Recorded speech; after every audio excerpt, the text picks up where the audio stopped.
Hello everyone, this is Yogendra Yadav, PGT Biology from JO3 Academy. Now today we will start the syllabus of 11th class of biology. The first chapter is the living world. So before the starting of the chapter, first of all we should know what is biology. You all have opted this subject biology, so you should know about it. What is biology? What are the scope of this subject? So let's start with it. Biology is a natural science concerned with the study of all living organisms.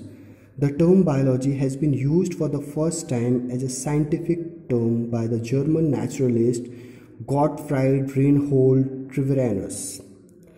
So you have to remember this name, Gottfried Reinhold Treviranus, because he is the person who firstly used the term biology.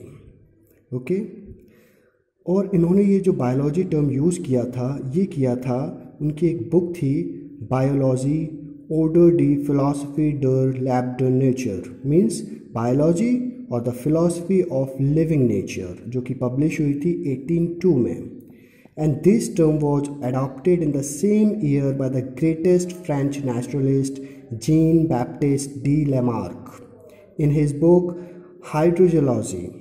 So biology is the science of living organism. Biology क्या है? जिसमें हम living organisms के बारे में पढ़ते हैं और लिविंग थिंग्स के बारे में पढ़ते हैं. और लिविंग थिंग्स जो होती हैं आपको पता है कि दो कैटेगरी में आती हैं, एनिमल्स और plants. So two major fields of biology are zoology that deals with the animals and botany that deals with the plants. And the third main branch of the biology is the microbiology, that is dealing with the simpler microscopic organisms. So the unifying concept of biology has received greatest stimulus from the English biologist Thomas Henry Huxley. तो सबसे जो unifying concept था biology का वो Huxley ने दिया था. उनका मानना था कि conventional segregation of zoology and botany was intellectually meaningless. All living things should be studied in an integrated way.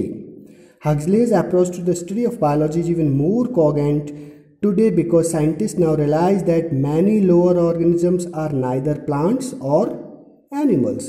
तो ये बहुत बड़ी बात थी. जैसा कि हम सभी जानते हैं कि सबसे पहले केवल दो कैटेगरी देखी गई बायोलॉजी के अंदर, जूलॉजी और बॉटनी. जूलॉजी में हम एनिमल्स को देख रहे थे, बॉटनी में हम प्लांट्स को देख रहे थे.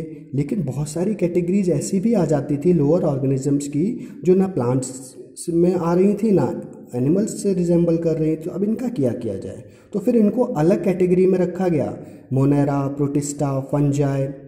तो ये सब चीज़ें हक्सले ने बोला कि भाई बायोलॉजी को हम अगर जूलॉजी बॉटनी केवल दो कैटेगरी में डिवाइड करके पढ़ेंगे तो ये सही नहीं है. We should study it as a integrated subject. सबको एक दूसरे से जोड़ के हमें पढ़ना चाहिए. So the limits of the science however have always been difficult to determine as the scope of biology has shifted over the years. Its subjects areas have been changed and reorganised. Today biology is subdivided into hierarchies based on the molecule, cell, organism and the population. तो देखिए आज के समय में जब ये आप सभी जानते हैं कि कोविड-19 का कितना ज़्यादा पैंडेमिक चल रहा है पूरे वर्ल्ड में, तो यहाँ पर सबसे ज़्यादा जो फ्रंट पे जो काम कर रहे हैं वो सब बायोलॉजिस्ट हैं, साइंटिस्ट हैं, डॉक्टर्स हैं, नर्सेस हैं, पैरामेडिकल स्टाफ है. They are coping with this pandemic situation. तो यहाँ पर जो सबसे बड़ी बात आ जाती है कि बायोलॉजी का केवल यही नहीं है कि आप केवल डॉक्टर हैं तो ही आप कुछ अच्छा कर सकते हैं. बायोलॉजी फील्ड में बहुत ज़्यादा स्कोप होता है. बायोलॉजी को बहुत सारी कैटेगरीज में डिवाइड किया गया. अगर यहाँ पर हम बात करें तो आप देखिए बायोलॉजी को मॉलिक्यूल्स के बेसिस पर, सेल के बेसिस पर, ऑर्गेनिजम्स के बेसिस पर, पॉपुलेशन के बेसिस पर हर तरीके से डिवाइड किया गया है. Now let's start with the one subject that is the molecular biology. तो मॉलिक्यूलर बायोलॉजी क्या होता है? Which comprises the biophysics and biochemistry. तो बायोफिजिक्स और बायोकेमिस्ट्री को मिलाकर एक सब्जेक्ट बनाया गया है जिसको मॉलिक्यूलर बायोलॉजी कहा गया है, and has made the most significant contribution to the modern biology. आज की डेट में जो हम डीएनए के बारे में जानते हैं, आरएनए के बारे में जानते हैं, प्रोटीन्स के बारे में बात करते हैं, जीन्स के बारे में बात करते हैं, ये सब मॉलिक्यूलर बायोलॉजी की देन है। ठीक है, जो हम हेरिडिटी के बारे में जानते हैं, पूरा मैकेनिज्म हमें पता होता है हेरिडिटी का, कि भाई जीन्स कहाँ से है, एलील्स क्या होते हैं, ये सब चीज़ें मॉलिक्यूलर बायोलॉजी में ही हम पढ़ते हैं। Another important advancement was in understanding how molecules conduct metabolism, that is how they process the energy needed to sustain the life. हमारी बॉडी में हम खाना खाते हैं, दूध पीते हैं, अलग अलग चीज़ें हम बॉडी में लेते हैं, तो उससे हमारी बॉडी का एनर्जी कैसे मिलती है, उसका मैकेनिज्म क्या है, वो सब हम कहाँ पर पढ़ते हैं, मॉलिक्यूलर बायोलॉजी में पढ़ते हैं। तो आई होप ये आपको इंटरेस्टिंग लगा होगा, and it will be more interesting when we will study in the class face to face. So till then you revise it. Thank you so much.